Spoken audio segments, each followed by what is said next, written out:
There's a moment when safe isn't enough anymore, when the voice inside gets louder than the fear, when you stop dreaming and start building. These are the voices of those who made the choice, who turned their vision into reality. This is Leap of Faith. This episode is powered by Uzi and Frame crochet art, handmade, hot made. There's beauty in every stitch and harmony in every thread. Visit our social for more information. It's great having you, because first and foremost, this is the first interview I'm ever doing, interviewing a family member. So I'm honored, man, to be the first. You had a lot of family members to choose from. Indeed. Yeah. So no, for real. Honestly, you're a guy who has worn many hats. Yeah. And you've definitely made an impact, a name for yourself, and you've taken this all in great strides and handled this maturely.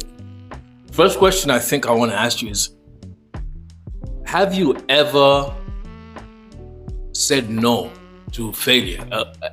I mean, has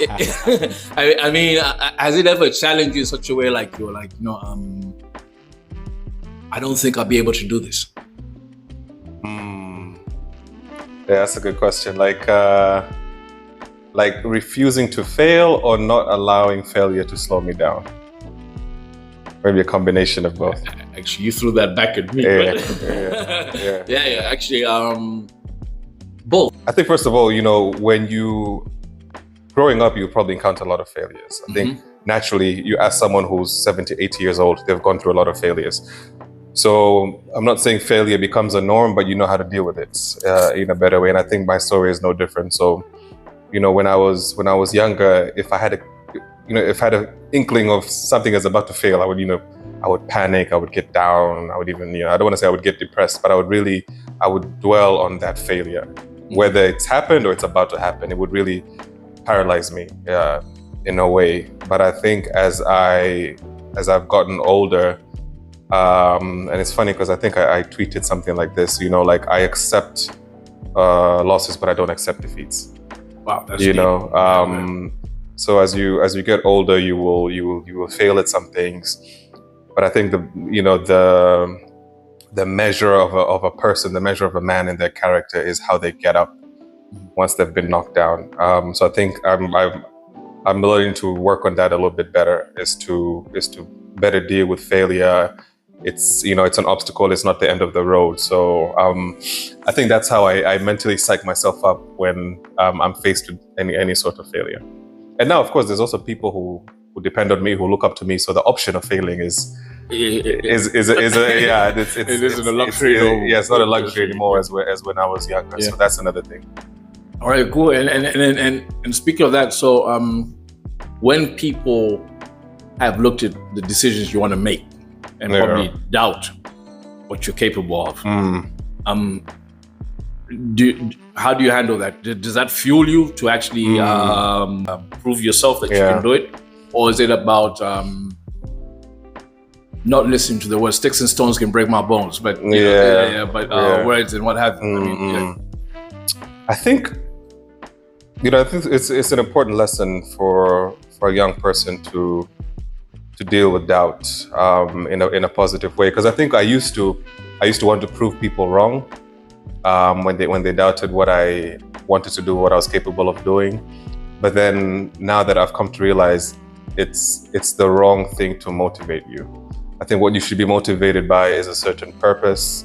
You should be motivated by your ability, by your skills, by your competence, by your belief in yourself, whether or not someone doubts you or not. I think because if you try too much to doubt people or to prove people wrong, to say, haha, I told you so, you kind of lose direction and focus. Then you're always chasing people's validity.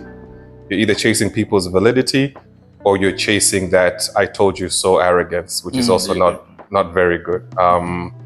So it should be another thing driving you. It should be a purpose, whether there's someone in your face telling you this is silly, you won't be able to do this, whether there's someone there or not, the drive, the direction, the purpose should be there.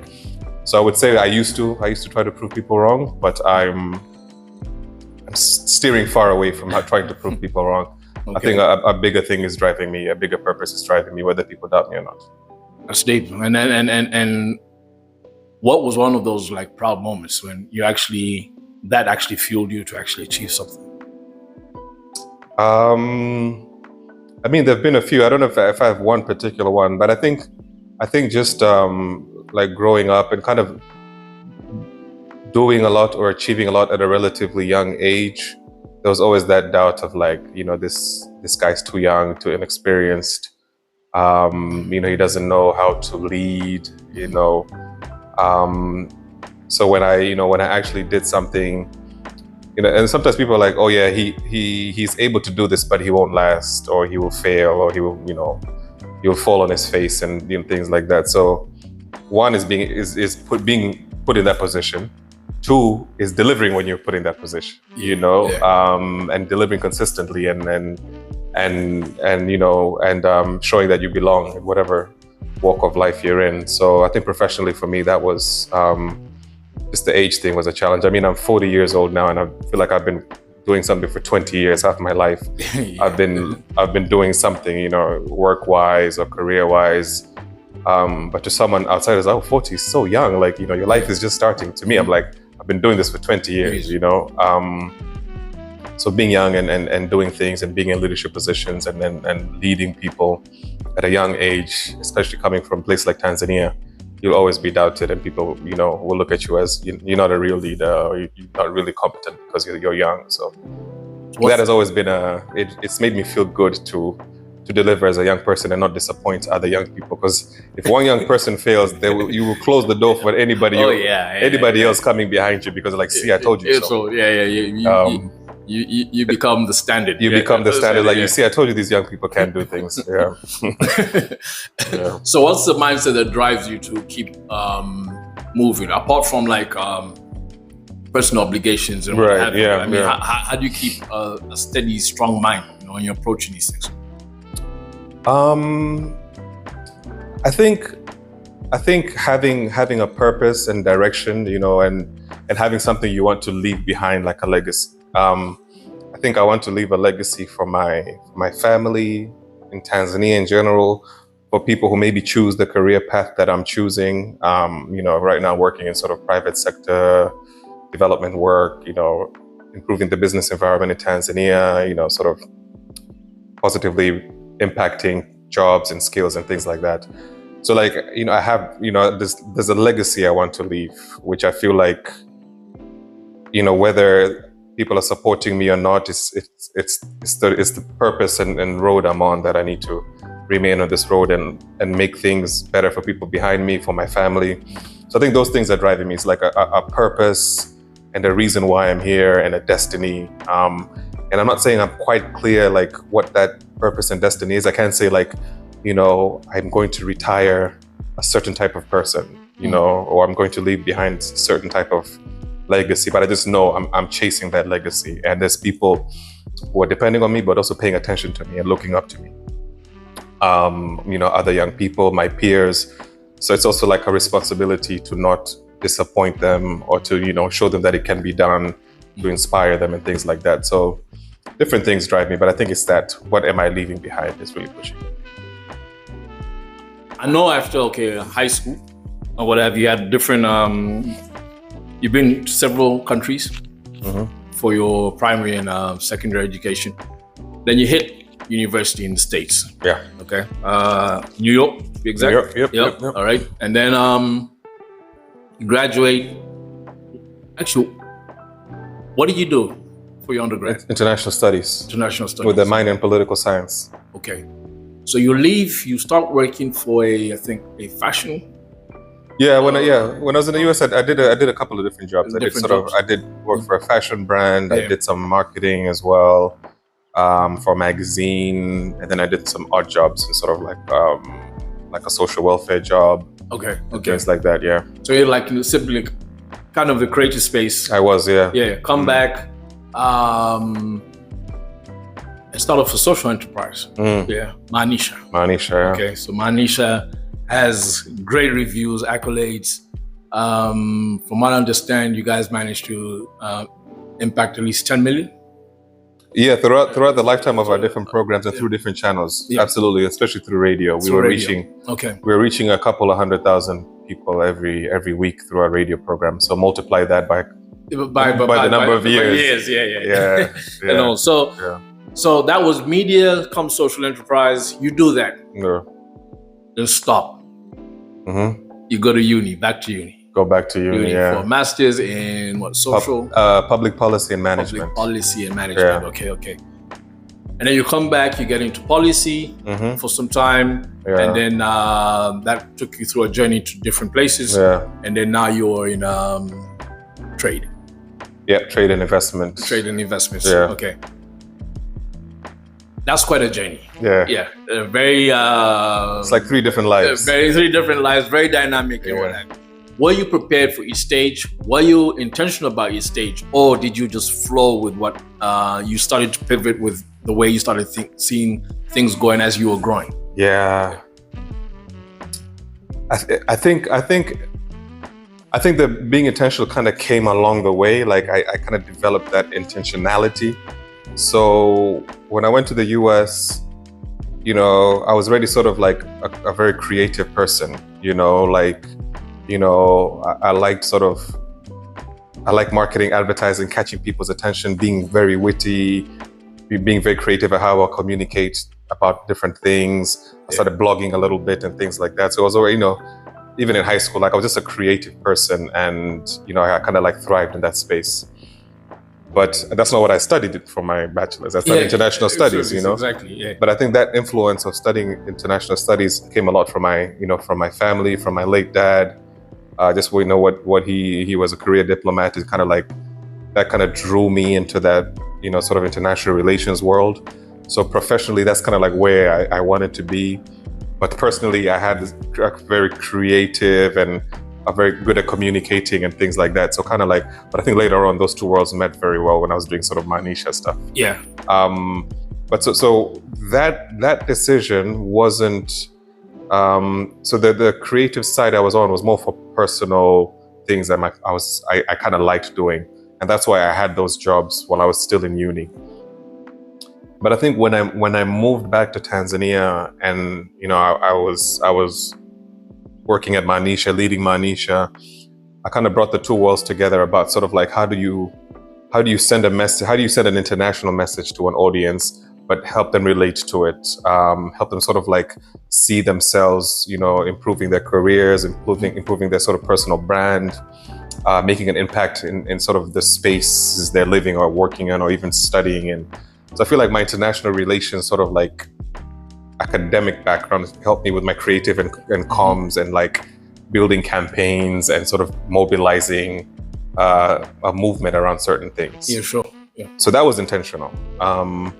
And while doing that, I realized, you know, we were trying to impact young people, empower young people, reach young people through different means, you know, capacitate them. Then I started seeing, you know, young people there's something that they're missing from the foundations of how they're learning or what they're learning in this country. And I think that's what got me to the policy space.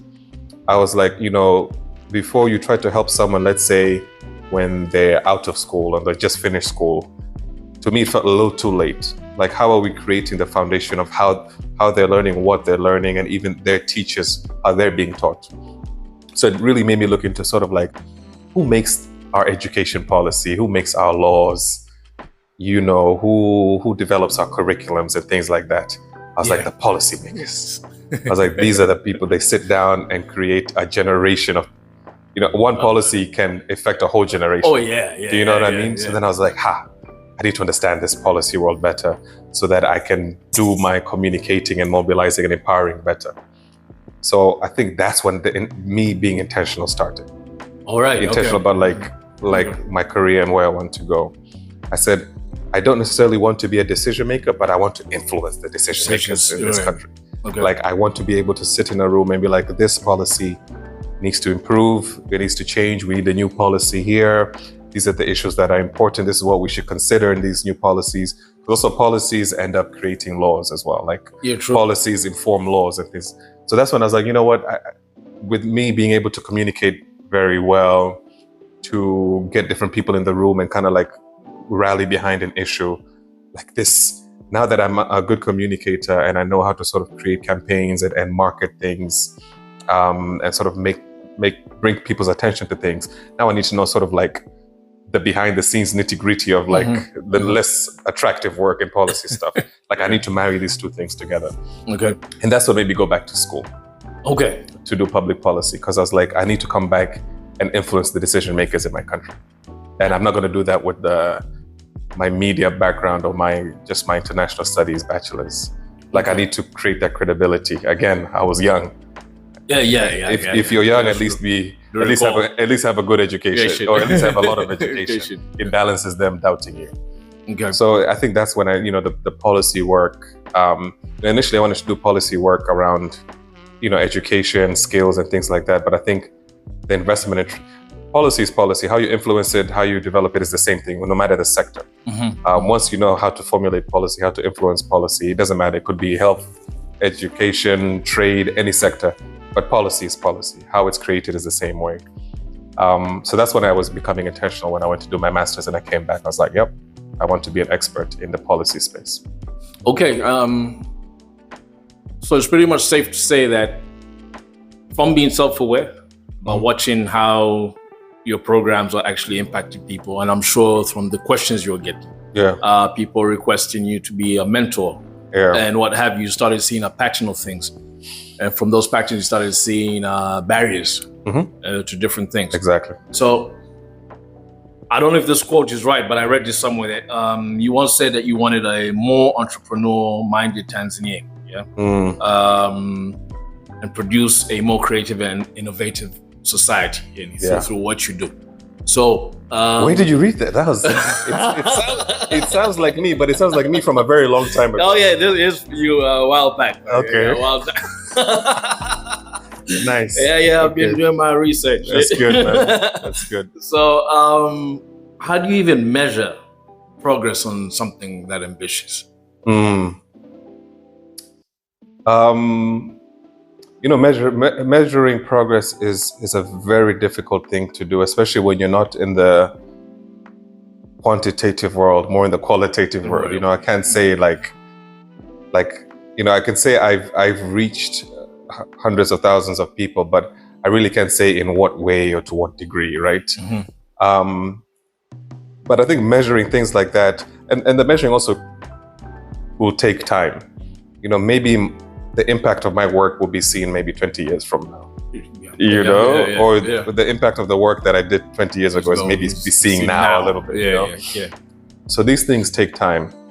But I think, and it has to probably looked at as a trend of like where we're going as a country. So one is if young people are not, and this is already happening, if young people are not just thinking about when I leave university, what job can I get?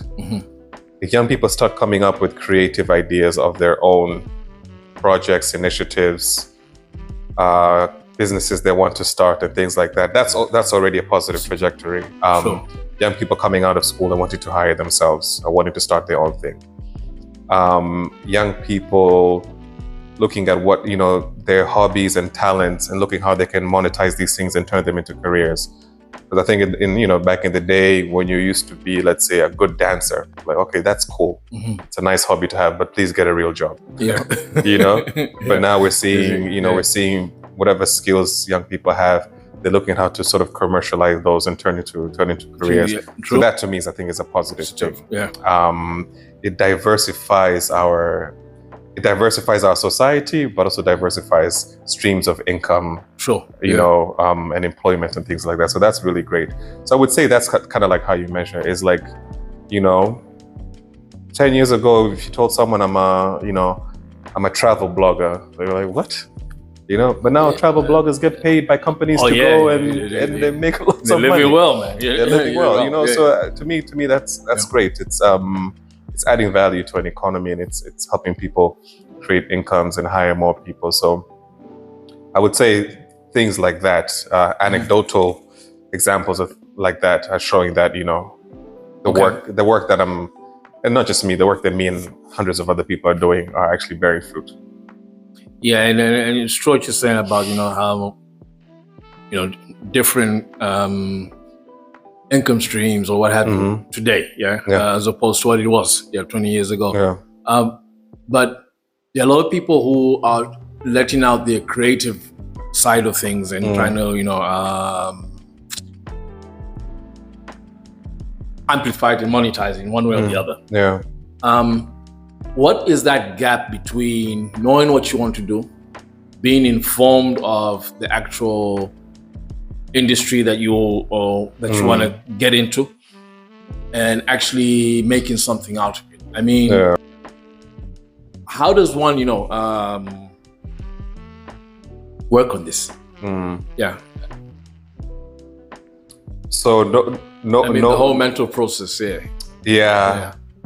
So I think there's one thing about sort of knowing what you want to do and the opportunity to do that. It's sometimes you have to create that opportunity, or sometimes you have to sort of take advantage of the opportunity that's there. But then there's another thing also: is this something that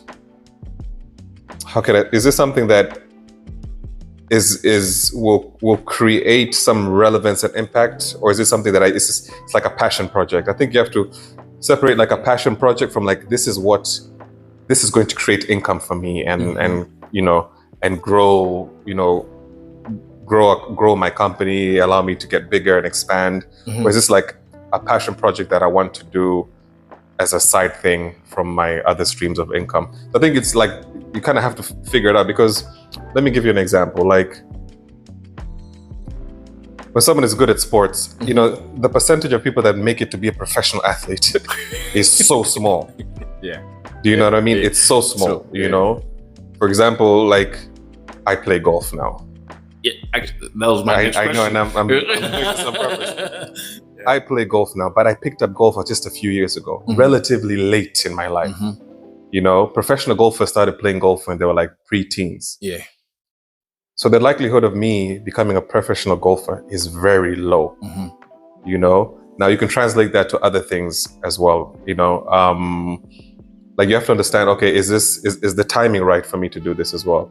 Is there a big enough market for me to be getting income from whatever I want to do? Is it a crowded space that a lot of people are doing? So you kind of have to do a little bit of sort of self-reflection. Like is this something I just want to do, I'm passionate about, it's like a hobby, or I actually see a commercialization path to what I'm doing?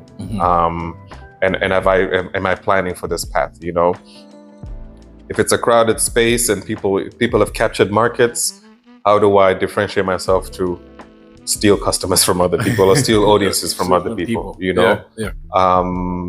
So sometimes it's a bit of, yes, my heart is in it, I'm very passionate, but this is what I'm trying to do. Do I have a commercial model around it if this is what I want to do, if I want to make money out of this? So sometimes a lot of sort of self-reflection and sort of market research, understanding your positioning in the wider context of things. Where do you sit in the bigger picture? But also who's my audience, who's my customer, and how do I track them? So sometimes it's like 3 different thoughts that you have to, like, if they align, great, you've got something. But if they don't align, it's also fine, because maybe it's something that you're doing for impact rather than for commercial gains, which is also a win in its own right. So kind of to figure out where you sit in this whole sort of jigsaw of moving pieces. The whole equation. And the way you broke that down sounds a bit like, I don't know if you're going to answer the same, but a few people I've spoken to about golf. All right.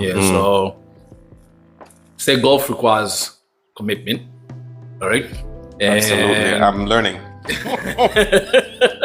Don't tell my wife. Mom's the word. And there are no halfways. I mean, it's one direction, you doing what you got to do. Whether it's a 9-hole, 18-hole, there are rules. There are rules you have to play by, and there are ways you have to work around the rules. And there are no shortcuts to go. No shortcuts. So and do you think that the mindset and the character that you are developing influenced your interest in golf, one? Or has golf actually impacted a lot of the way you do things, making decisions and what have you. Whether you know it now or if you realized it early on, is it one of those things? It's a good question. Usually people just ask me about golf and how to get into it and if it's an expensive sport. But I like how you made the connection. So I don't think how I was doing things influenced me getting into golf. I think golf is influencing how I do things now. All right. Okay. I think I got into golf. One is just, friends my age, they were like playing golf. They're like, I should come to it's a social thing, just come hang out at the golf course, like just walk around, with us and stuff. I just like, my friends made me interested in it. And then when I started playing, like, I think I'm a competitive person naturally. Oh yeah. So I used to play other sports. So when I started golf, and then I was like I wasn't playing very well. Like I was sucking it. Everyone sucks at golf when they stop playing golf. Like you're horrible.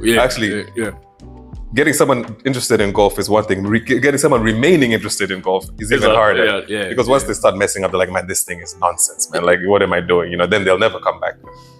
So my competitive nature kicked in when I was practicing golf. I was like, I wasn't hitting the ball. I was missing it. I was going all over the place.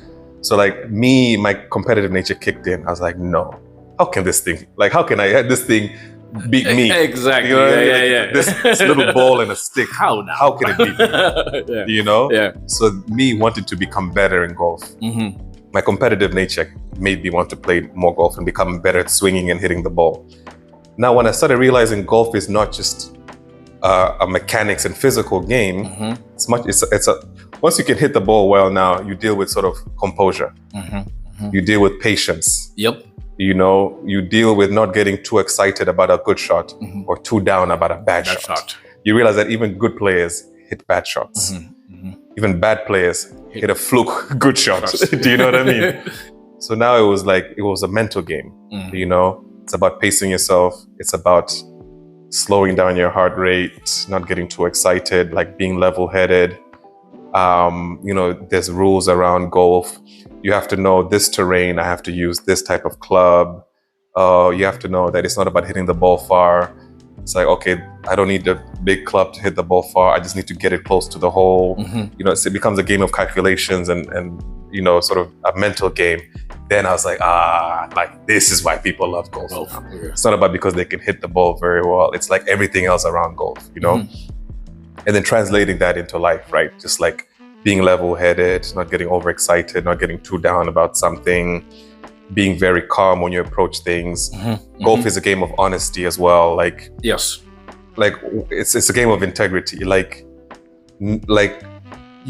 you cheat in golf or you lie in golf, it's like the biggest sin you've committed.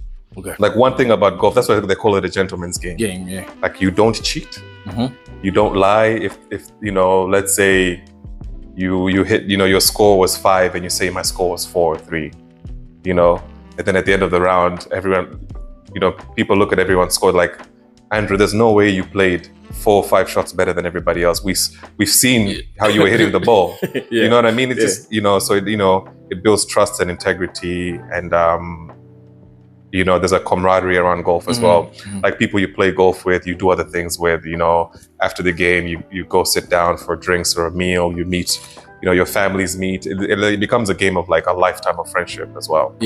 So all that is like just strong life lessons that golf teaches me. So now I play golf for those things, not because I'm competitive. Like I will never beat the best golf players.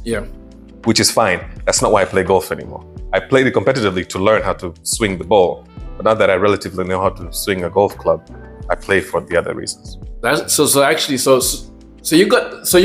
You came in competitive, and have grown to become now all these other things. You started to hone all other things and what have you.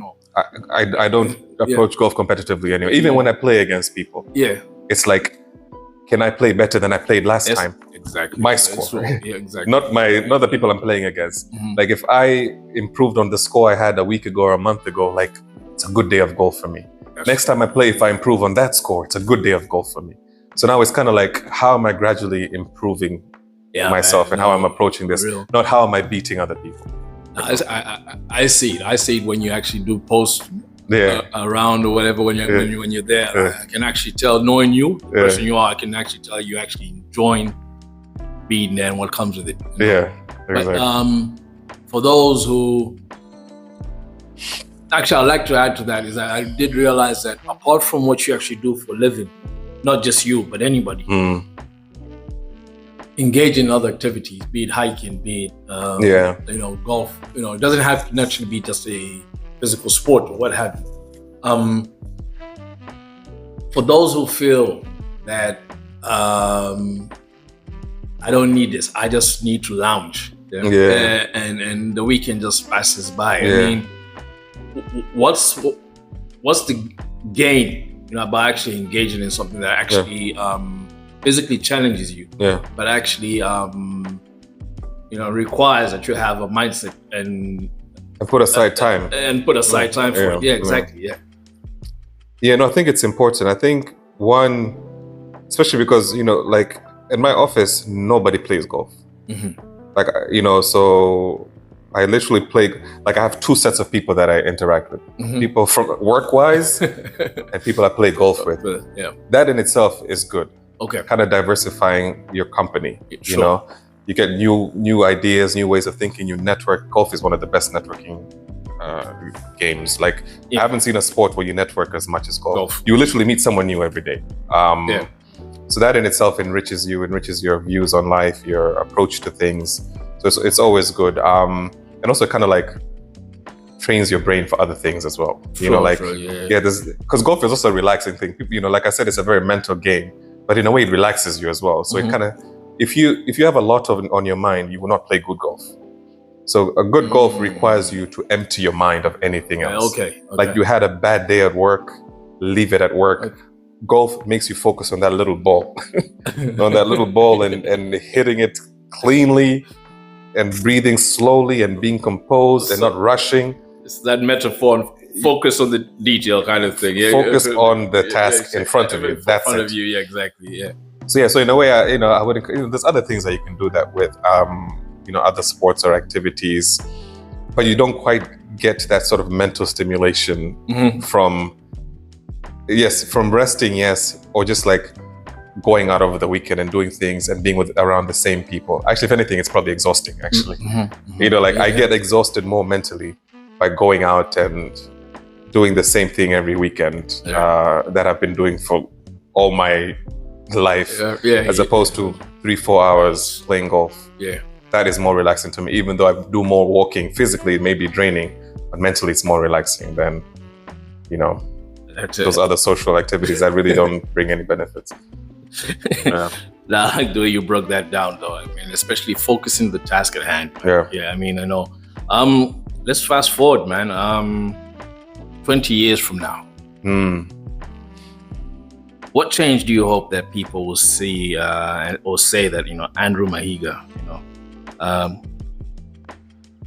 convinced an entire generation, to make a change, make strides through the things that you've done and achieved to date? We'll have to play this in 20 years' time and see. Hell yeah. I don't know. Those things are always sort of like, kind of forces people to be very like, those type of questions. They're good questions, but it kind of forces someone to like stamp your legacy before it's created. It's like it kind of forces you to like, this is the stamp, this is the mark I'm going to leave. Like, I really don't know, and I think again it'll be very gradual. I think you kind of have to look at my whole life in its whole entirety, the people that were part of my life that helped me in certain steps, because sometimes these interviews, make it sound like, man, this guy's amazing. This guy's done so much. Man, I did it with people supporting me. I did it with people supporting me. I did it with like people being there at the right time, guiding me, mentoring me as well. So I just hope at different points as well. So I think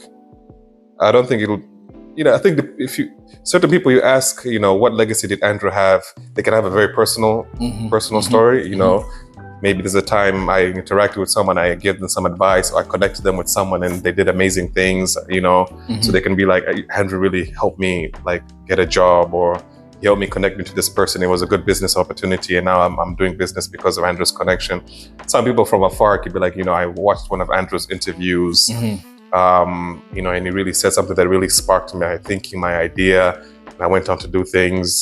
You know, some people may be working with certain companies and investors that be like, Andrew really helped me address a business environment challenge. You know, he helped me get a meeting with someone that really opened doors or unlocked doors for me. Yeah.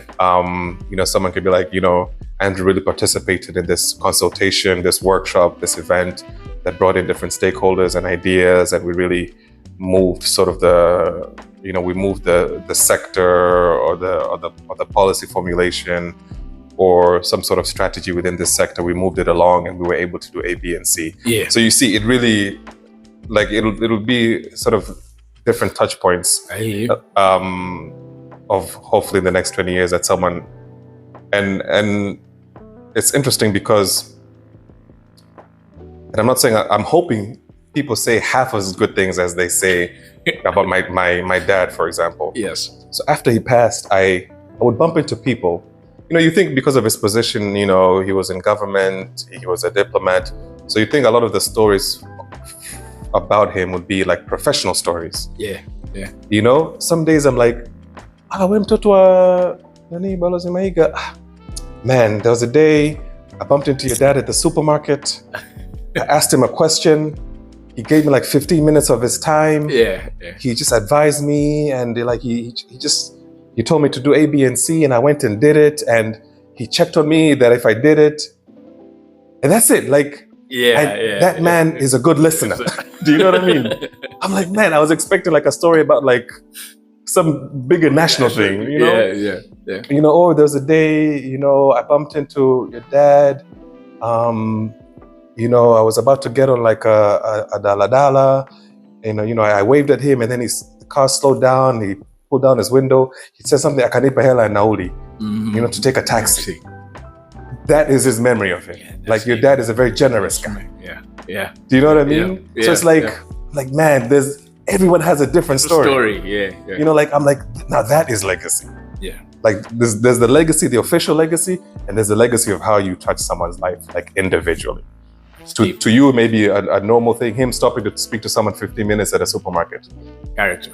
He probably wouldn't even like, it's not one of the highlights of his day, but it was the highlight of that person's life. Yeah. You know? Yeah. So I think things like that are so rich and they last. You know, and I want that type of legacy. Like, I want like the 15 minutes you had with me, or like the 30 minutes, or the advice I gave you. You know, to somehow, this guy was country director of, you know, the UK High Commission. So what, man? There'll be other country directors after me. There were country directors before me. You know, but you know, I saw Andrew at the Nyama Choma place, and we sat down. We talked 30 minutes about just like fatherhood. Yes. You know, like how he's dealing with, you know, with kids and their future and planning, and, you know, really gave me some advice around that. And that was my legacy with him. Yeah. You know? Yeah. So yeah. I like that. That was a diplomatic answer, but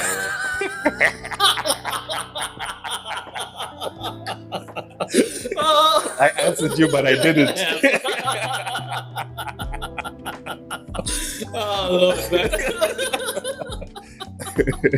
Oh, Drew, man. Damn. You made my day.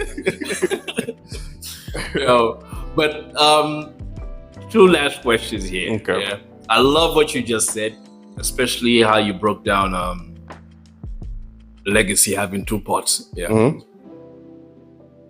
And all this can be possible, of course. It's something I noted. I don't know if others do, but I did. Thinker, doer, golf amateur. All right? And you got tags for different things that you've done. Yeah. But you ended off with efficiency 2 per se. Yeah. All right? I had to go and look it up. Yeah. So, for it's by grace you have been saved through faith, and not from yourselves. It is the gift of God. Man, I totally understood why you put that at the end. So,